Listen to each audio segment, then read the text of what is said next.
हे अर्जुन, यदि कोई भी कार्य निष्काम कर्म योग की रीत से किया जाए तो ना उसका पाप लगता है और ना उसका पुण्य मिलता है। निष्काम कर्मयोग? हाँ, निष्काम कर्मयोग। ये कौन सा योग है माधव, जो मनुष्य को पाप और पुण्य दोनों से मुक्त कर देता है? ये एक गूढ़ विद्या है पार्थ।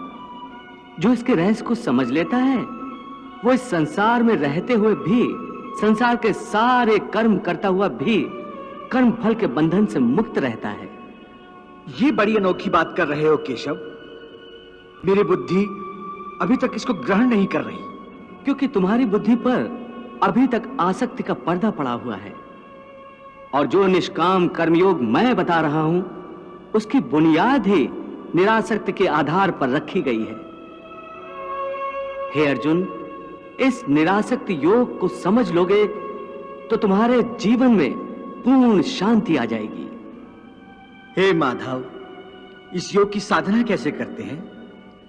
इस योग के नियम क्या हैं?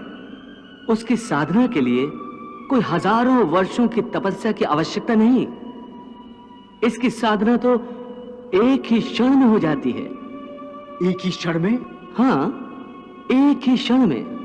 जिस क्षण में प्राणी अपने मन का रवैया बदल लेता है वही क्षण। परंतु हे केशव, कोई भी मनुष्य एक ही क्षण में आसक्ति को कैसे छोड़ सकता है?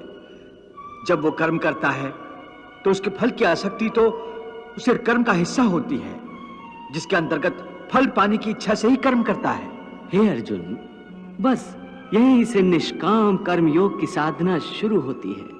अर्थात तुमने कहा कि प्राणी फल पाने की इच्छा से ही कर्म करता है, परंतु निष्काम कर्मयोग यह सिखाता है कि फल पाने की इच्छा से नहीं, बल्कि अपना कर्तव्य पूरा करने के लिए, अपने धर्म का पालन करने के लिए कर्म करो। फल पर भरोसा रखकर कर्म मत करो, क्योंकि फल पाना तुम्हारे हाथ में नहीं, तुम्हारे अधिकार में केवल कर्म करना ही है।